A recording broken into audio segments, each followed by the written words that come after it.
espiritual. A saúde no corpo, muitas vezes, começa no pensamento sadio. Não dê guarida a mágoas e rancores. Entregue ao tempo toda ofensa. Se você já é capaz de escolher o alimento que seu corpo necessita, também pode selecionar os pensamentos que nutrem seu espírito. Se quando a doença chega, você recorre ao remédio, busque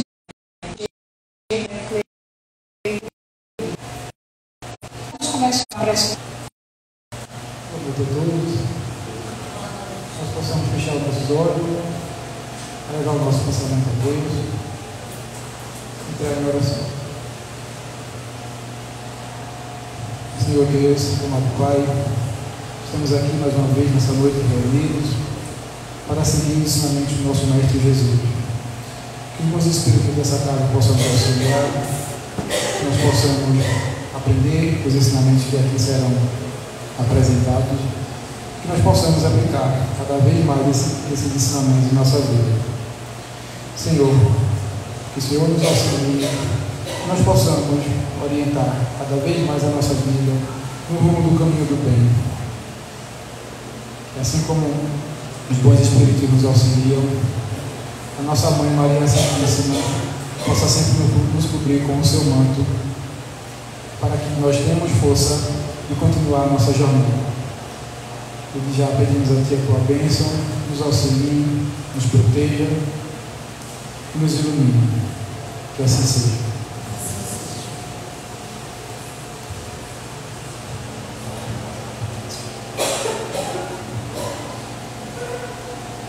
Vamos fazer a leitura do Evangelho, capítulo 10, o argueiro e a trave no olho. Por que vedes um argueiro no olho do vosso irmão, vós que não vedes uma trave no vosso? Ou como dizeis ao vosso irmão, deixai-me tirar um argueiro do vosso olho, vós que tendes uma trave no vosso? Hipócritas, retirai primeiramente a trave de vosso olho, e então vereis como podereis tirar o argueiro do olho do vosso irmão. Mateus capítulo 7, versículo 3 a 5. É uma insensatez dos homens ver o mal nos outros antes de ver aquele que está em nós próprios. Para julgar-se a si mesmo, seria preciso poder olhar seu íntimo no espelho, transportar-se de algum modo para fora de si, se isso fosse possível, e se considerar como uma outra pessoa, perguntando-se: o que eu pensaria se visse alguém fazendo o que faço? Indiscutivelmente, o orgulho faz com que o homem disfarce seus próprios defeitos, tanto morais quanto físicos. Essa insensatez é totalmente contrária à caridade, pois a verdadeira caridade é modesta, simples e indulgente. A caridade orgulhosa é contrária ao bom senso, já que esses dois sentimentos se neutralizam um ao outro. De que maneira um homem bastante vaidoso, por crer na importância de sua personalidade e na supremacia de suas qualidades, pode ter ao mesmo tempo a abnegação suficiente para fazer sobressair nos outros o bem que poderia ocultá-lo, em lugar de ressaltar o mal que poderia destacá-lo? O orgulho, além de ser o pai de muitos vícios, é também a negação de muitas virtudes. Encontramos-lo como base e como razão de quase todas as más ações. Eis porque Jesus se dedicou a combater o orgulho como principal obstáculo ao progresso. Eu vou dar os avisos para dar início à palestra do nosso irmão. No segundo domingo de cada mês, nós temos a campanha do quilo. A gente se reúne às 8h30 aqui no GEA e saímos às 9 horas para arrecadar alimentos. Aos sábados, no dia de hoje, nós temos a palestra pública e, concomitantemente, a evangelização infanto-juvenil que acontece aqui ao lado. Segunda Segundas e terças temos os estudos, na segunda-feira o livro dos médiuns e na terça-feira o livro dos espíritos, sempre às 20 horas. No domingo, eu disse falar do domingo. No domingo tem a reunião fechada, a reunião mediúnica. E nas quintas-feiras a evangelização das famílias que são assistidas pelo GER. Nas quartas-feiras acontece um evangelho no lar, que deve ser agendado com algum trabalhador da casa.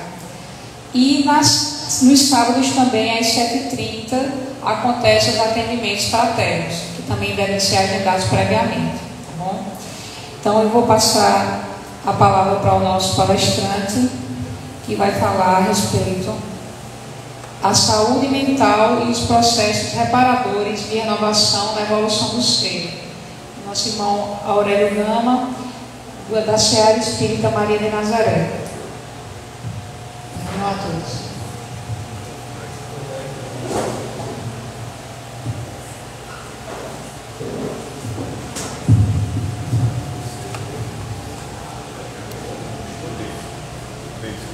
Você vai perceber isso aí, né? Você vai perceber isso aí que está verdade. Pega o senhora, o senhor vai mais. Isso. Boa noite a todos. Alô? Boa noite a todos. É um prazer e alegria estarmos juntos mais uma vez. Sempre nessa casa tão acolhedora. É muito gratificante estarmos entre amigos dos dois planos aqui. E praticamente a leitura da mensagem Sheila, Alimento Espiritual, já é a palestra. A primeira frase da noite: a saúde do corpo muitas vezes começa no pensamento sadio. Quando nós falamos sobre essa questão, como se a gente quisesse separar, e para nós que vivenciamos a doutrina espírita, que buscamos conhecimento, que buscamos estudar, que buscamos de alguma forma, no exercício de vivenciar esses ensinamentos. É desafiador. Estar vivo não é fácil. Estar aqui no plano físico é muito mais difícil do que a gente imagina. Porque lá no plano espiritual, quando nós projetamos o nosso plano reencarnatório, eu quero tudo. Tudo para mim bem fácil, tudo para mim não, eu consigo, pode colocar aí. Só que na prática a coisa muda.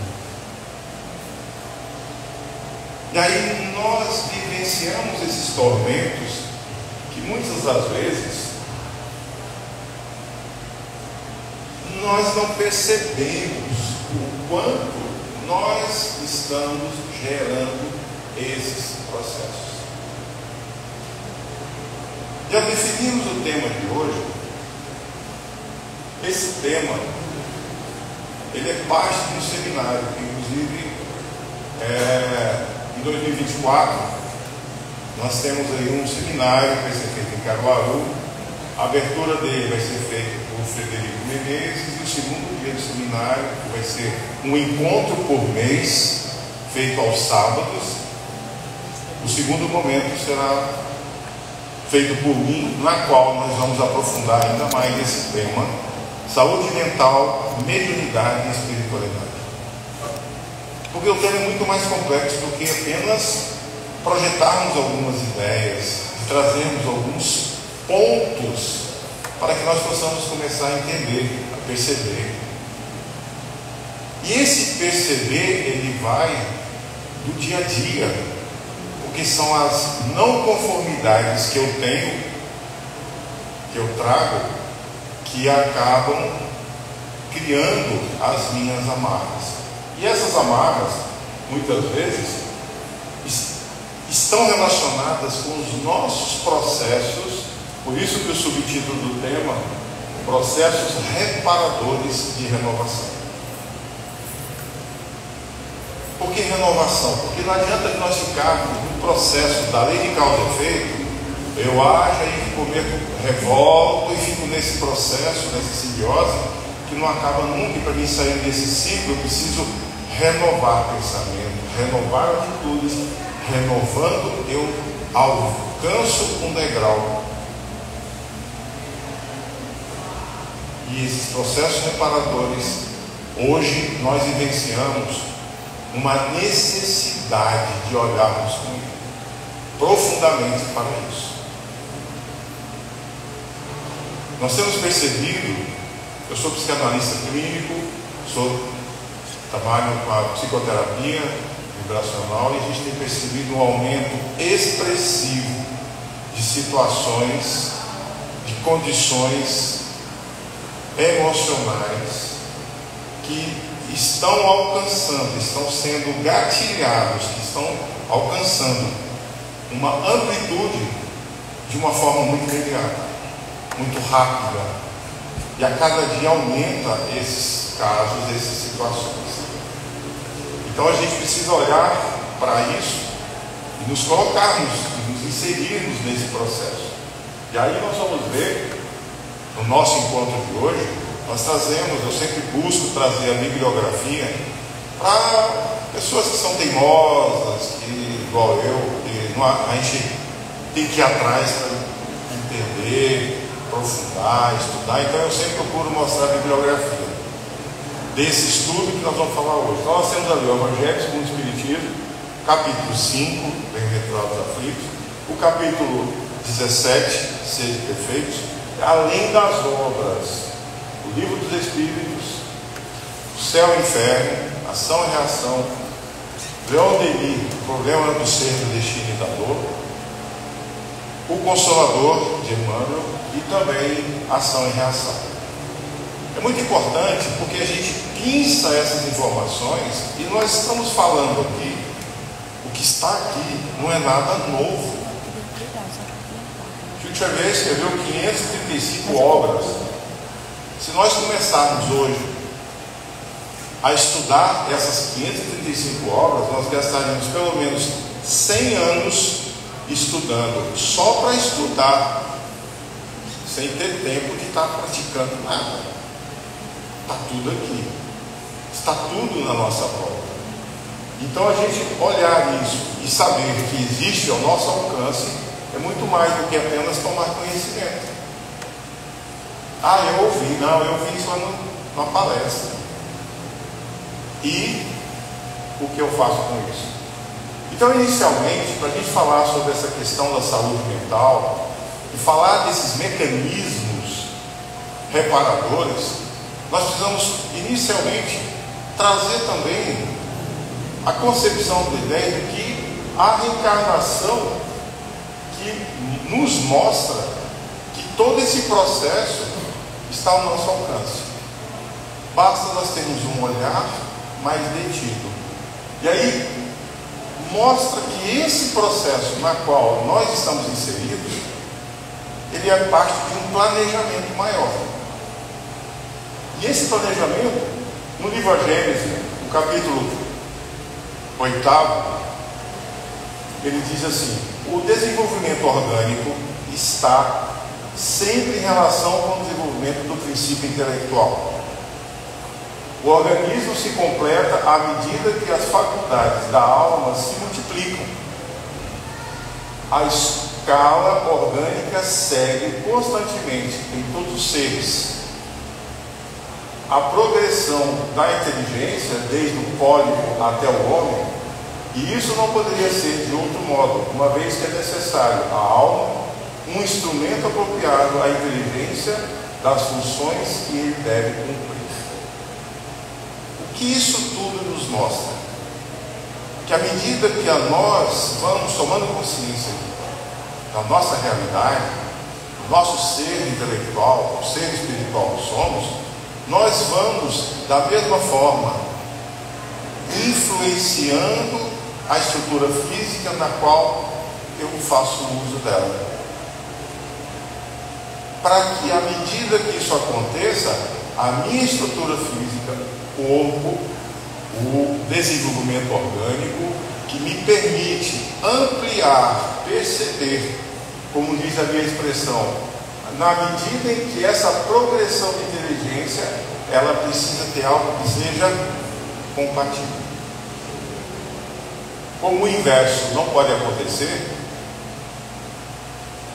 quando a gente pega o livro de João Margolo, A Evolução do Ser Espiritual, do Princípio Inteligente, como Ranieri também retrata no livro A Evolução do Princípio Inteligente, no processo da construção do nosso ordem, aqueles espíritos que vieram por convocação do Cristo, na estruturação do campo físico, que tivesse condições de que houvesse uma encarnação, houveram centenas de milhares de abortos, porque não havia um corpo compatível com a vibração que aquele ser estava buscando. E através dos engenheiros espirituais, ordenados por Cristo, começaram esse processo de depuração. Começou esse processo de reestruturação celular, alteração de DNA, para que houvesse um corpo que conseguisse estar compatível com a vibração, com a faixa vibratória daquele ser que ia reencarnar, que estaria aqui, chegando no nosso alvo. Então, quando a gente vê esse primeiro ponto da Gênese, que todo o desenvolvimento orgânico ele segue à medida da necessidade que esse princípio inteligente, que essa inteligência suprema, que esse ser espiritual necessita, tudo começa a se moldar. E em nós não é diferente hoje.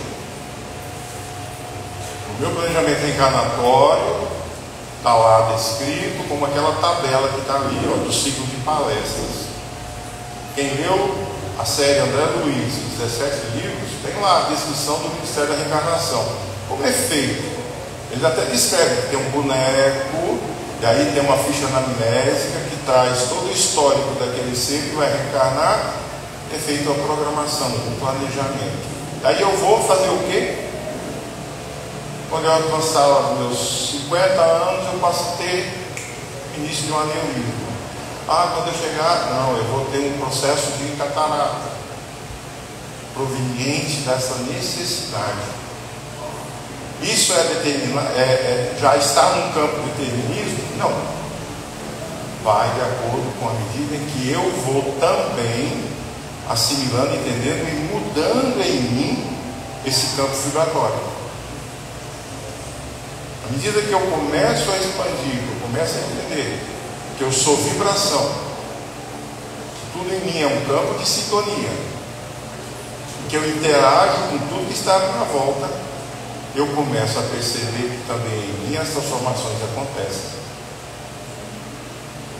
No livro do Bruce Lipton, Biologia da Crença, a epigenética, através dos experimentos que ele faz, ele retrata e relata que a nossa mente, ela faz, altera e sofre influência sobre as nossas células. Quem é médico aqui? Pois é, não conhece bem o que é o efeito placebo, que a gente fala. A gente engana a mente, e a mente engana o corpo, engana o nosso campo físico. Então essa estrutura que foi desenvolvida, que foi falada e trazida através da Gênese, mostra que o nosso desenvolvimento precisa de algo que seja compatível. Um espírito que está no seu processo inicial de encarnação, ele não consegue animar um corpo que está num grau maior de desenvolvimento. Ele vai animar um corpo que está dentro de um campo que esteja compatível com essa vibração. Então é preciso entender a finalidade da reencarnação. Aí na pergunta 132 do Livro dos Espíritos, encontramos a pergunta: qual a finalidade da reencarnação? Quem participa aqui dos estudos, segunda e terça, do Livro dos Espíritos e dos Médiuns, são questionamentos que fazem parte do princípio do conhecimento da doutrina espírita. Então, Allan Kardec explica que a reencarnação é imposta por Deus para que os espíritos possam evoluir e alcançar uma perfeição. Para alguns, ela é vista como uma missão, para outros uma expiação. Para alcançar a evolução plena, muitos sofrem muitos os karmas da existência corpórea. Há ainda outra finalidade da reencarnação: a de colocar o espírito em condições de enfrentar a sua parte na obra da criação. É para fazer a sua parte que o espírito toma um corpo a cumprir as ordens de Deus. Nós vamos chegar onde com isso? E aí nós vemos que a doutrina espírita é rica nesses ensinamentos a respeito da reencarnação, porque é uma das doutrinas reencarnacionistas, como o catolicismo, ou como o budismo, como outras que trazem em si essa vertente. Se estão dentro da mesma linha de raciocínio, é outra história, como as doutrinas espiritualistas, aquelas que acreditam que há algo que sobrevive à morte. Aí nós temos o catolicismo, o evangelho e tantos outros que entendem que há esse processo. O que muda é porque não são reencarnacionistas. E aí nós vamos entender aonde nós estamos falando desse diferencial. Então, quando a reencarnação é expiatória, o espírito sempre tem a oportunidade da missão executada no meio familiar ou até mesmo de forma mais abrangente no plano social, ajudando-nos a progredir. A reencarnação se constitui como um distinto instituto pedagógico em que o ser recebe a oportunidade do crescimento evolutivo. Vamos avançar. André Luiz nos traz: a reencarnação é o meio, a educação divina é o fim. Para isso, a reencarnação é muito mais do que apenas estarmos num processo, num ciclo contínuo, se nós não entendermos a finalidade. Isso não perde o sentido. Para nós chegarmos no tema do assunto, nós precisamos falar sobre a reencarnação. A lei é uma só para todos, a qual é refletida na consciência de cada um, estando todos subordinados à justiça de Deus. Através das vidas sucessivas, o homem é outorgado pelo merecimento de seus atos. Com ele, como tem deles a responsabilidade. São minhas escolhas, o que eu decido. No meu planejamento reencarnatório, existe um outro fator que chama livre-arbítrio. Eu me coloco a um propósito. Eu posso chegar aqui e não querer fazer nada. Muda completamente. Na dimensão espiritual, quando atormentado por torturas morais que o afligem, decorrência do abuso que fizeram em certas faculdades, o ser anseia por uma reencarnação expiatória, onde, ligado à faixa vibratória densa da matéria, terá a oportunidade do esquecimento e, consequentemente, do resgate da falta cometida em pretérita vivência na carne. Aí eu começo a frequentar uma casa espírita. Aí tem alguém que fala assim: olha, tem um médium ali que vê as questões da vida passada, trabalha com regressão. E aí eu estou de encontro a algo que seria um ato natural meu. O que vai mudar para mim hoje? Saber ou ter ciência de fatos, ocorrências pessoais, coletivas, individuais, que porventura foram cometidas. Estou preparado? Tenho consciência disso? Emocionalmente, mentalmente, psicologicamente, eu vou receber isso como? Quando eu era integrante lá no Murado de Salvador, na federação, uma pessoa que era dirigente, fazia parte da diretoria, que era uma psiquiatra, trabalhava com regressão de vidas passadas, ela teve um paciente que, após ele tomar conhecimento que que ele foi quem causou a morte. E tudo que estava acontecendo na família foi decorrência do que ele fez. Ele matou o pai, a mãe e os 3 irmãos para ficar com a herança. Ele tinha 27 anos, aquilo para ele foi um peso. Ele subiu lá no shopping Guatemi, no 26º andar. E aí o resultado foi dramático. Saiu do consultório dela e fez isso. Então, assim, nós precisamos ter muito cuidado, porque a encarnação, o esquecimento, é uma moratória, faz parte da misericórdia. A gente precisa olhar para isso.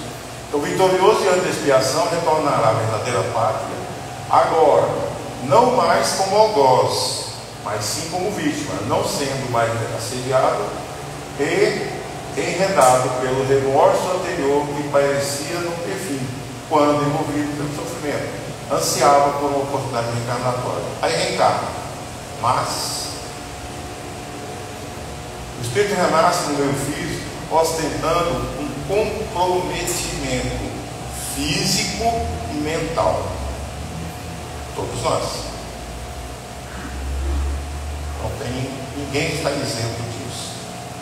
Por quê?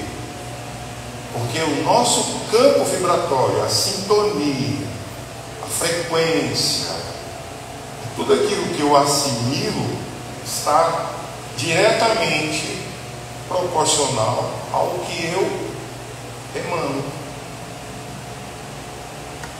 No campo vibratório, os iguais se atraem. O ano passado, eu fiz até uma palestra aqui sobre medicina espiritual, em que a gente falou muito sobre isso. O que está no nosso campo, como isso reverbera no meu campo, diante do que eu faço e começou e por que isso acontece. E se a gente não perceber que tudo que acontece à minha volta parte de mim, principalmente, e aí um dos benfeitores, um dos amparadores espirituais nas quais a gente tem afinidade, Joseph Kleber, ele diz o seguinte: em tudo há espíritos, mas nem tudo são espíritos. Porque eu acho que tudo que acontece comigo é por influência. Tem algum espírito me perturbando, tem algum espírito que está me causando esse processo. Eu estou sendo vítima, eu sou uma vítima. Eu não percebo que eu que abro a porta para que tudo chegue até mim. Só entra na tua casa quem você abre a porta para entrar.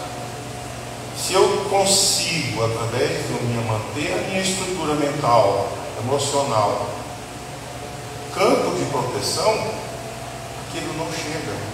Como nós vamos sintonizar um canal de televisão, tentando assistir outro canal, sem mudar a faixa?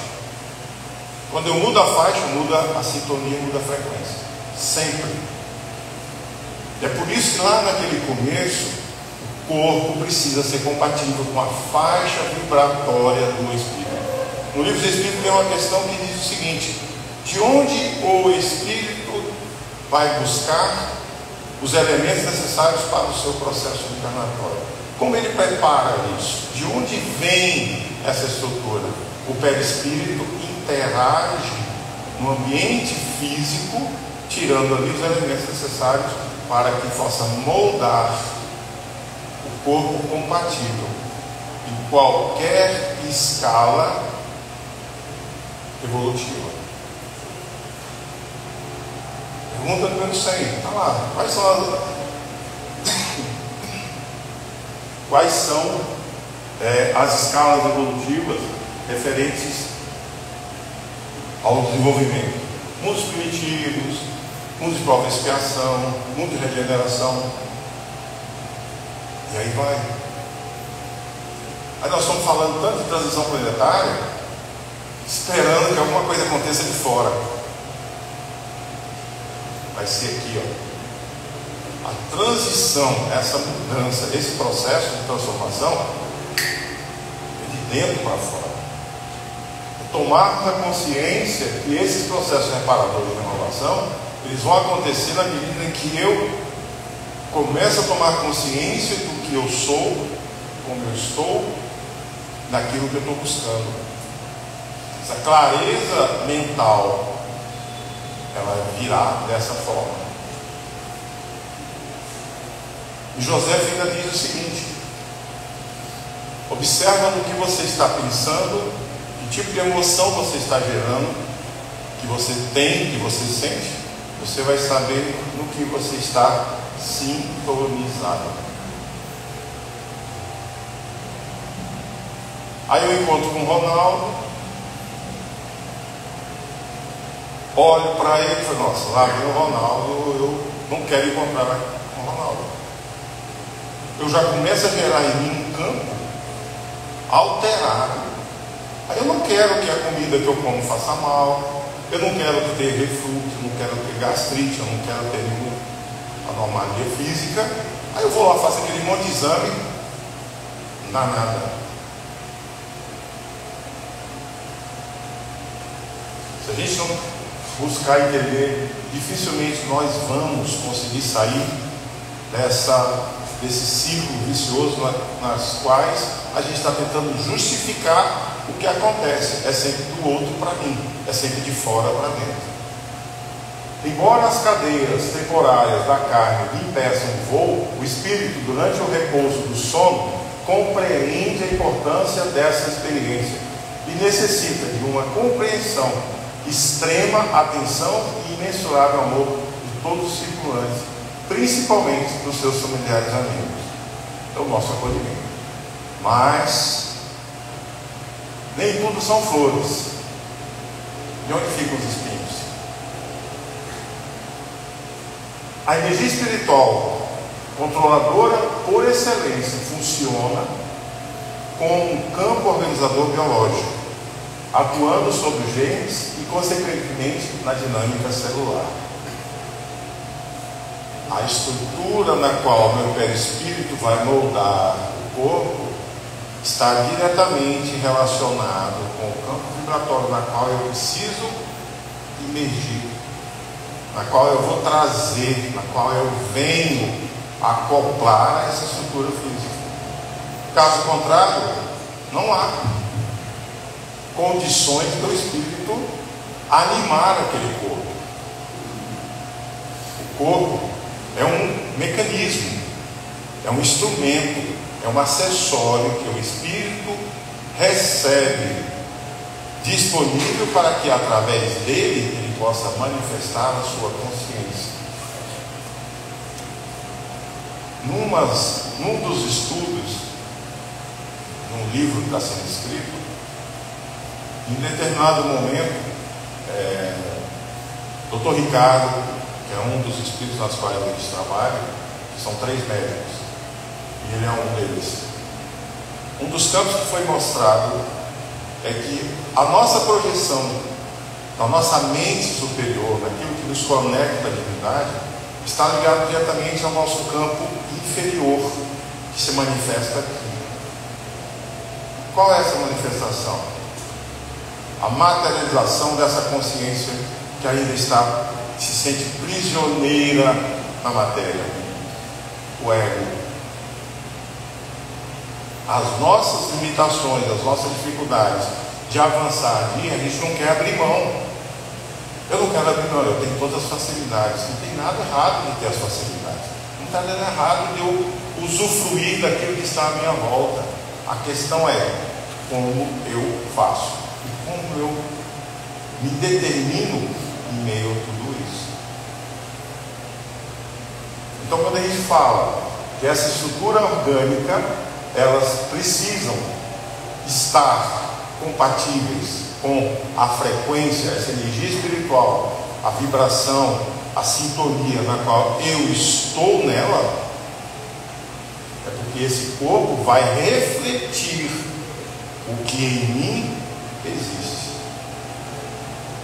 Então, todas as transformações físicas, químicas, orgânicas, biológicas, de todas as células são orientadas, dirigidas pelo Espírito, que que preside a tudo, funcionando o corpo humano como um grande computador biológico. Quem leu na obra de André Luiz A Reencarnação de Sigismundo, está lá nitidamente que desde o processo da concepção, da redução do perispírito até a encarnação, como isso acontece. Quanto tempo antes o pai, a mãe recebem essa missão, essa incumbência de acolher, de aceitar, e se colocam nessa sintonia. Sigismundo estava presente ao casal, mas o conflito entre ele e o futuro pai eram tão grandes que quando ele se aproximava, estando no campo espiritual, num processo de redução ainda, na qual ele estava sendo preparado para reencarnar, havia uma irritabilidade, um desconforto do próprio pai. Então, esses campos que nós estamos falando aqui estão ligados diretamente a nós e àqueles que estão à nossa volta. Assim como qualquer obra humana exige uma planta de construção, o corpo humano é formado nas maravilhosas fases da embriologia, seguindo as determinações do molde ali presente. Então, para a gente poder falar sobre isso, a gente precisa entender que a reencarnação é um processo, é um caminho. A preparação do corpo é o segundo ato desse processo, que será animado pelo espírito que precisa estar numa condição, numa compatibilidade para que isso aconteça. Então, para que nós possamos compreender que em nós, o que reflete no nosso corpo físico, são os reflexos, memórias, sentimentos, emoções que nós trazemos quando do Espírito. Eu vou avançar um pouco mais para a gente poder falar mais. E aí nós vamos ver que existem algumas situações que hoje há um alto índice, que isso tem crescido e está se tornando uma preocupação mundial, que é a questão da saúde mental. Nós passamos a agir com tanta naturalidade. É porque eu tenho hiperatividade, eu tenho TDAH, como se fosse normal, como fosse uma gripe, um resfriado, uma dor de garganta, uma enxaqueca, uma sinusite. Isso é um start a nos mostrar que há em mim algo a ser reconhecido. E como eu vou interagir, como eu vou agir, como eu vou fazer, aí entra esse conhecimento, essa percepção de que a doutrina espírita, através desse conhecimento profundo, nos mostra que o espírito está apenas manifestando no físico o que ele tem. O corpo físico apenas reage. Como se nós tivéssemos aqui, por exemplo, um grande aparelho de ar-condicionado e alguém colocasse aqui no 0 grau. Nosso corpo físico é reagir imediato, um clima muito baixo. De repente se desligasse, ao mesmo tempo iria ter o inverso. Então o corpo físico, ele é um agente de reação, que a nossa mente, o corpo mental, o espírito vai interagindo, e isso é o caminho na qual ele busca, nessa compreensão, expurgar aquilo que ainda nele há a necessidade de se libertar. E aí nós vamos ver e vamos salientar que todos nós trazemos para a atual encarnação débitos, pretéritos e erros cometidos, não sendo algo inerente apenas aos indivíduos que apresentam processos ou cuidados especiais de atenção de saúde mental. Todos nós temos. Todos nós. As fobias, nada mais é do que os nossos traumas. Aquilo que eu reflito, que eu coloco, tem a ver com tudo isso. Os medos. No livro No Rumo ao Mundo e Regeneração, de Manuel Filomeno de Miranda, Dr. Bezerra disse que o maior o maior problema, que o maior coadjuvante para a propagação do vírus da pandemia foi o medo. O medo, o que acontecia com a nossa frequência vibratória? Cai.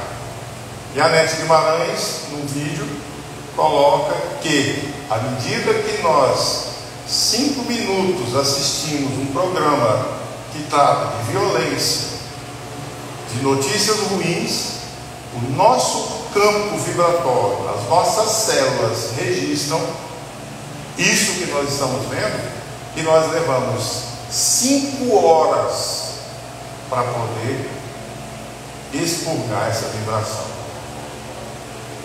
Isso eu estou dizendo. Ela que é médica e cientista. Então o nosso corpo ele reage de acordo com aquilo que eu estou sintonizado. Então nenhum de nós está isento dessa responsabilidade, porque todos nós, através das nossas atitudes, fomos um dia naquela situação, trazemos esses reflexos. Isso de alguma forma nós vamos ajustando essas contas.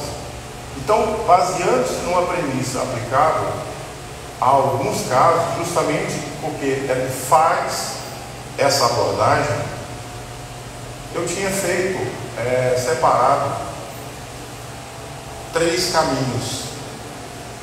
Até comentei com o Mário Jorge, quando foi ontem que eu cheguei em casa, era por volta de meia-noite, eu resolvi revisar, e aí reescrevi toda a apresentação de hoje, terminei 6h pouco da manhã de hoje. Então nós trouxemos um dos pontos da nossa noite de observação, que é no livro de Emílio Miranda, Autismo, uma leitura espiritual, em que ele explica que essa reencarnação acontece de maneira compulsória, necessária. Aí existe uma particularidade que é muito interessante, que a gente precisa observar. Carlos Bacelli, no livro A Sombra do Abacateiro, relata um fato que aconteceu com o Chico, lá em Uberaba. Uma família que era de outra cidade conhecida, a criança nasceu e foi diagnosticada com autismo. O médico, como ela reagia muito, tinha muitas, era muito agitada, agressiva, o médico orientou a família que desse calmantes para a criança dormir, para que ela pudesse ter um controle naquele processo. E aí, quando conversaram com o Chico falou assim: olha, a minha sugestão é que vocês não deem, porque vai ter reflexos graves para o espírito. Porque o autismo, ou a criança que reencarna, ou qualquer um adulto, o autismo é uma característica de uma negação à sua reencarnação. E a criança tinha muitas compulsões. E aí ele disse: olha, é muito amor, muita busca dessa conversa com esse ser, porque ele não aceita a reencarnação, ele não quer reencarnar. Daí a razão que ele disse que era compulsória, dada aos excessos de acometimentos no campo da matéria que ele realizou, seja através de atos contra a própria vida, de diversas formas de agressões. Ele não quer voltar a sentir no corpo, e ele reage compulsivamente porque ele não quer reencarnar. E Chico deu uma orientação que a gente, até eu já fico, quando a criança adormecer, converse com ela, acolha, diga a ela: nós estamos aqui, nós te amamos, nós estamos aqui para que juntos você possa. Porque o que ela precisa é aceitar a reencarnação. E quanto mais ela estiver consciente da sua reencarnação, ela consegue alcançar esse processo de aceitação. As convulsões, os processos, todos estão relacionados com a rejeição da reencarnação. Então, o que Chico orientou é: converse, fale, para que esse espírito, quando estiver consciente, ele está ali ouvindo. Converse com ele. Diga: nós te amamos, nós estamos aqui para te acolher, nós aceitamos, e aqui juntos nós vamos vencer. Existem diversas formas que isso pode ser feito. E o casal emocionado, ali, no relato desse livro, quem puder, não sei se na livraria tem, se tiver, depois alguém encomenda, A Sombra do Abacateiro. Então, assim, são fatos e relatos trazidos em que, nesse contexto que Carlos Bacelli traz nesse livro, a posologia, o tratamento, ele é para esse caminho. Quanto mais nós formos o agente que vai favorecer esse processo de rejeição, maior vai ser o processo de aceitação dele. Maior será o campo das dificuldades que ele precisa enfrentar. Tem a parte de medicamento? Sim, tem, é necessário, precisa, mas o maior desse processo exatamente é a questão, é o amor. E aí, para a gente poder, meu tempo já está acabando,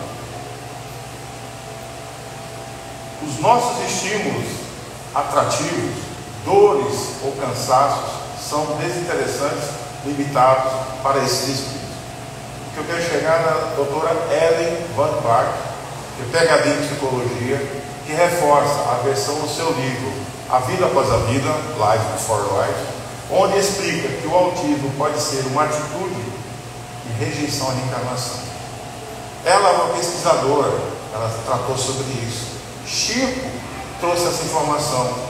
Joana, através de Divaldo, traz o mesmo relato, que o amor é o único caminho. Nós estamos falando de uma situação que está se tornando uma grande necessidade de saúde. Saúde mental hoje é um dos caminhos, uma das situações mais preocupantes do mundo. Nesse triênio, nesse processo, nós vamos ter até 2025, segundo o próprio Divaldo, numa palestra que fez em 2005, ele informou que até 2025 nós vamos ter um aumento excessivo, substancial e assustador de doenças, processos de saúde mental. E maior ainda vai ser o índice, o indicador das mortes causados pelo suicídio. A saúde mental não é uma coisa que a gente está só lá lidando porque existe o Janeiro Branco, como aconteceu esse mês aí, o Outubro Rosa. É algo que todos nós estamos imersos nisso. Se nós estamos reencarnados, nesse momento, os 8 bilhões de espíritos que estão reencarnados, mais os cerca de mais 40 bilhões desencarnados nesse planeta, fazemos parte de uma única necessidade reencarnatória, de uma frequência, de uma sintonia, na qual nós, interagindo com o outro, no que eu penso, no que eu acho, no que eu professo, posso mudar o meu ambiente. Se eu posso mudar o meu ambiente psíquico, ele também, e cada um de nós aqui, nós estamos aqui em torno de umas 50 pessoas. Se todos nós fizermos esse movimento, a gente consegue emanar uma frequência mais elevada de luz. O que é a prece? O que é a ação do passe magnético? O que é a água fluidificada? Então, tudo isso que acontece à nossa volta é parte integrante. O livro Um Terço da Vida, de Vanderlei de Oliveira, ele fala do trabalho que as esferas espirituais fazem no nosso planeta, das 7 da noite até por volta das 5 horas da manhã, que é a limpeza psíquica para retirar os miasmas que são inseridos durante o dia, para quando no nosso desdobramento através do sono, a gente não seja arrastado. Sabe aquela rede que capa, leva todo mundo? A finalidade que esse grupo de servidores da luz fazem, limpar esse campo para que nós não sejamos arrastados. Então tudo isso que nós estamos falando é parte de um processo que é muito maior do que a gente pensa. O que eu estou fazendo? A parte que me compete. Mas aí o meu irmão, eu não falo com ele há 5 anos. Por quê? Porque a gente teve uma diferença de opinião, porque ele torcia para Santa Cruz e eu sou torcedor de quem mais? De esporte. Pronto. Aí. Então assim, coisas. Entendeu? Mas eu não falo com ele. E eu fico alimentando isso. E ele também. E não há equilíbrio. Daí nós vamos ver aqui, segundo a espiritualidade, a doença que nós estamos falando, no caso do autismo, é um ato de isolamento do espírito. Ele rejeita o corpo, ele não quer. Para por reiterados choques contra as leis divinas em vidas passadas, ele acaba afetando a formação genética, alterando. E onde está esse registro? Exato, no perispírito. Na minha ficha anamnésica reencarnatória, está lá.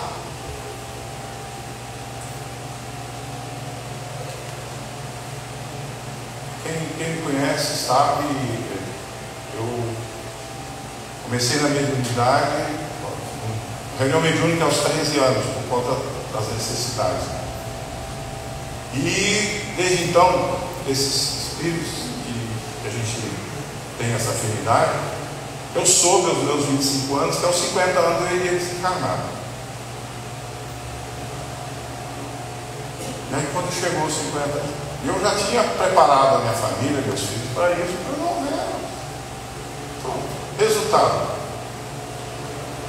O meu desencarne seria por escolha minha que ia acontecer. Eu não queria mais fazer o trabalho de assistência espiritual, trabalho com os benfeitores espirituais. Eu não queria mais.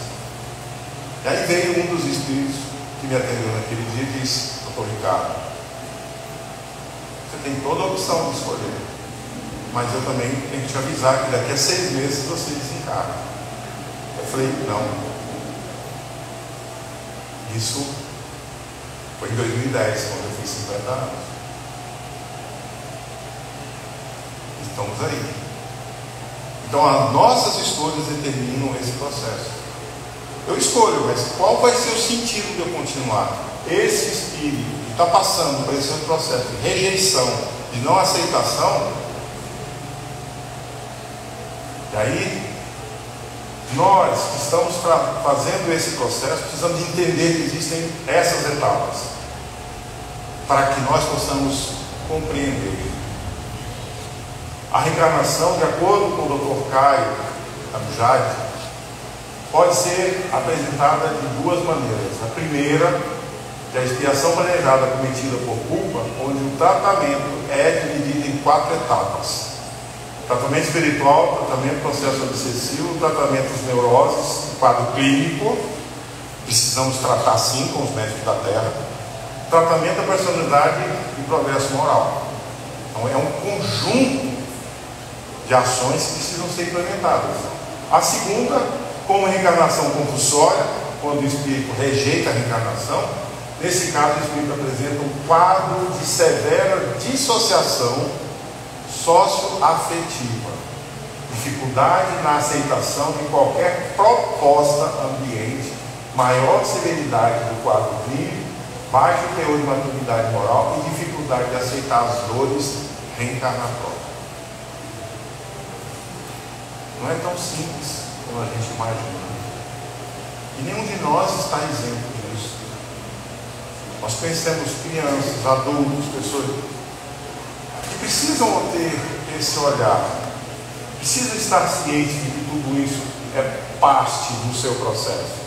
E aí ele vai um pouco mais adiante, ele diz que possamos auxiliar a humanidade no seu progresso, auxiliar nas pesquisas e descobertas, esses casos citados anteriormente, esses espíritos vêm com o propósito de contribuir com o seu DNA nas futuras gerações para que essas mutações genéticas sejam benéficas a longo prazo.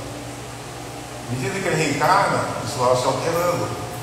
O estudo que é feito proporciona meios e caminhos que vão gradualmente compreender o processo.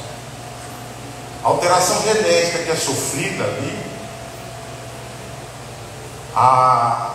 digamos assim, a ruína do processo celular que vai deflagrar esse tipo de sintoma, ela vem com essa desprogramação. À medida que a ciência e os médicos vão entendendo que isso está afetando, que não é só o físico é a sequela do que o perispírito se programou. Isso é uma forma dele contribuir. Então veja que até para essa situação aqui que reencarna, vem uma condição de ajudar. Então, nesse sentido, entendemos que o autismo não é um castigo, porque não existe a lei de punição. Deus é Pai, amor, misericórdia, bondade, presente, onisciente e tudo mais.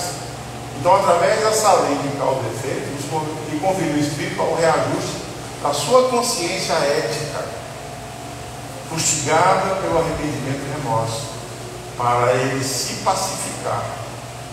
Então, diante desses conflitos, nós vamos ver que esse processo, deixa eu avançar um pouco mais, existe um outro lado, que é a função dos pais. Para a visão espírita, a função dos pais de crianças que apresentam atenção especial é criar uma ponte que desperte o interesse de seus filhos para o mundo.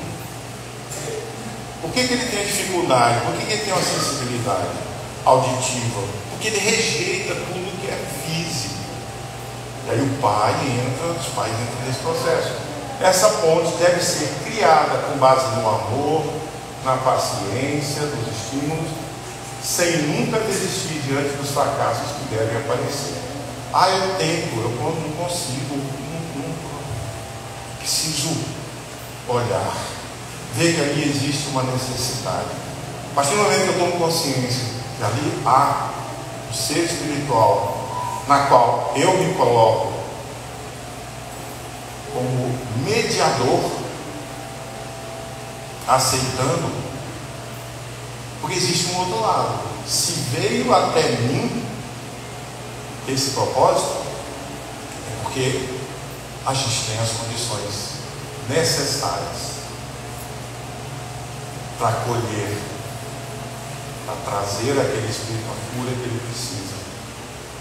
Talvez não seja nessa encarnação, mas como ele pode mudar a percepção disso, e na próxima encarnação ele vai ser ele que vai ser o acolhedor. Então a criança precisa se sentir bem-vinda, amada, querida, aquele ser familiar, que a família deve se mostrar disposta a ajudar a criança a ter sucesso, a alcançar a sua evolução. Não é fácil. Então nós estamos dizendo que é fácil. É desafiador. Mas aí entra Jesus. E sempre diz: amar o próximo como a si mesmo, dar ao outro aquilo que eu gostaria que eu tivesse, eu quero para mim. E mais uma vez, quando a gente fala isso, o Divaldo relata e orienta que eles devem esperar a criança dormir e então conversar com ela devagar, com o coração aberto, dizendo: estamos contentes por você estar entre nós. Você tem muito que fazer na terra. Vai ser feliz nessa vida e nós te amamos muito. Então veja que Joana, através dele, traz essa mesma visão. É um desafio para todos,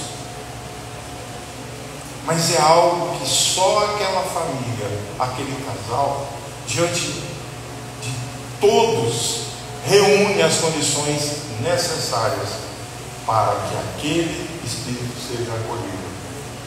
Então, quando ele passar, no Consolador Prometido, Emmanuel reafirma a existência da presença reconfortante e amorosa da reencarnação, explicando a problemática das crianças que exigem atenção especial, decifrando os enigmas de difícil compreensão. Ele fecha, acima de tudo, a certeza de que Deus é amor. De toda a adversidade aprende-se uma lição.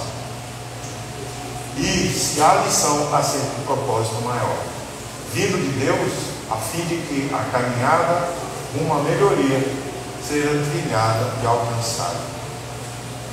Pode ser que o pai, a mãe e aquele filho ou aqueles filhos seja a primeira oportunidade que aquele ser está tendo. Menos acima de tudo isso, para que nós possamos, de alguma forma, compreendendo, buscar essa compreensão, lidar com esse caminho, seja muito prático. O que esses benfeitores têm me mostrado, e essa semana que eu estava preparando esse material, foi que as casas espíritas, por já terem, ao longo de todo o seu processo, o conhecimento maior e ampliado da vida, dos dois planos, ela vai, de alguma forma, ser esse núcleo de terapia espiritual, acolhendo pessoas que vão chegar, vão bater na porta. E nós precisamos estar prontos, preparados para isso. Conhecedores, cientes, sem colocar que o outro, não, isso é mediunidade. Tinha muita coisa para a gente falar, mas o meu tempo foi curto para isso. Olha que eu reduzi os slides, né? Aí a pessoa chega no processo desse, não, é mediunidade, é isso, vá para um psiquiatra. A pessoa está buscando um nível de compreensão, de entendimento, para que eu possa entender o que está acontecendo comigo. E aí entra a terapeuta espiritual, a terapia espiritual, que a doutrina pode nos oferecer. Ao longo de todo esse processo, quantos livros Joana vem tratando do campo da psicologia espiritual? Comece lá pelo Homem Integral. É difícil. Eu acho que eu levei uns 5 anos para conseguir ler aquele livro. Porque cada vez que eu esbarrava no meio de uma página com algo que para mim não fazia sentido, eu ia buscar onde que tinha uma referência. E a gente tem que ser questionador, tem que ser igual Pedro. Igual Pedro foi para Jesus. A unha encravada de Jesus chamava-se Pedro. E Pedro queria questionar tudo, ele não aceitava as coisas. E aí Jesus parava: Pedro, não é assim. Aí vinha o ensinamento, vinha o momento da boa nova, que começou na casa de Pedro. E nós estamos nessa sintonia com os nossos mentores, os nossos amparadores espirituais, os benfeitores da casa. Nós estamos nos colocando nessa condição, proporcionando a nós a chance, a oportunidade de servirmos. Porque não vão bater só na casa espírita, vai ser no seu local de trabalho, vai ser na universidade, vai ser para quem está dando aula, vai ser na rua. Você vai encontrar alguém que de repente vai cair ali na frente. E aí, o que eu faço? Nós precisamos estar prontos e preparados sempre. Para tudo, para qualquer momento. Então, que Jesus nos inspire e que dê a todos nós a percepção além de nós. Que nós possamos olhar para o outro, observando o que tem nele e falar, poxa, isso está em mim também. A condição de estarmos encarnados já denota que não somos perfeitos. Já somos espíritos errantes, errados, que cometemos muita coisa. Então, que possamos nos inspirar cada vez mais, estudar, compreender, e assim, à medida que a gente conseguir avançar, e que seja um pouquinho, pegar na mão daquele que está do lado. Pegar na mão não é carregar nas costas, é apoiar para que ele compreenda e alcance esse mundo. Que a paz de Cristo seja conosco.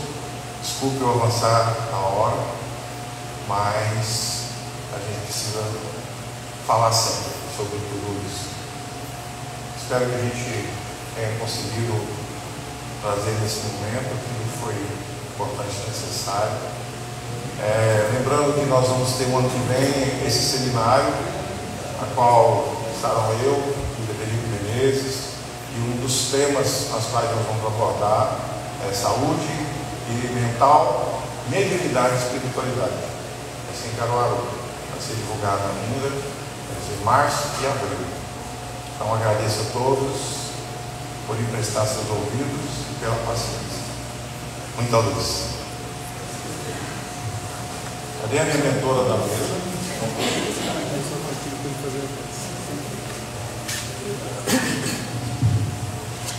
Esse microfone está total, pai.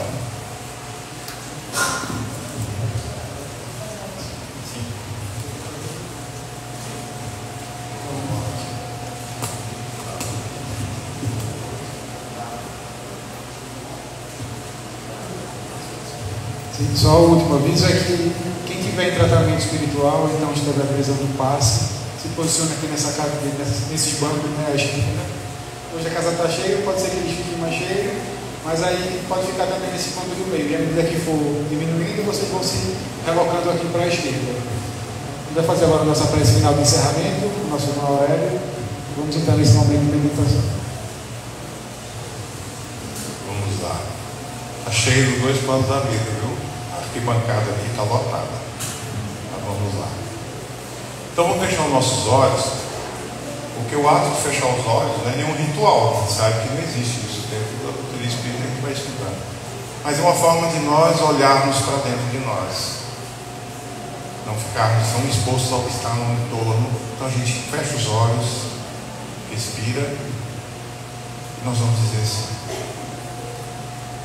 Jesus, querido mestre, querido amigo, queremos agradecer por cada momento do nosso dia, por esse encontro com tantos amigos dos dois planos.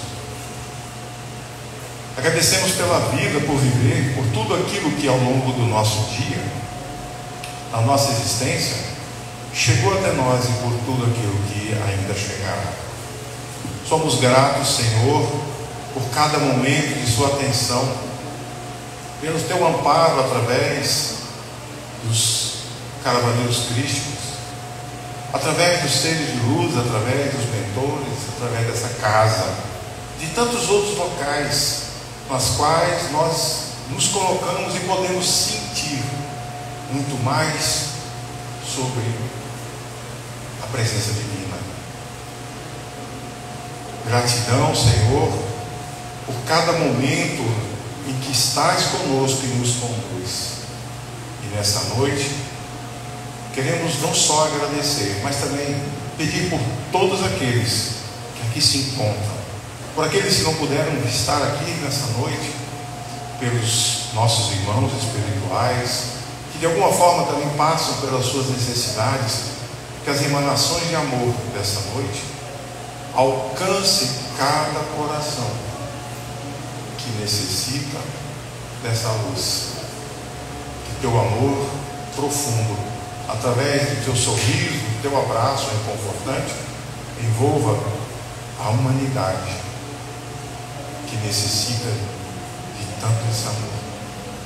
Fica conosco, guia-nos e nos conduz até os nossos lares com muita paz. Que assim seja.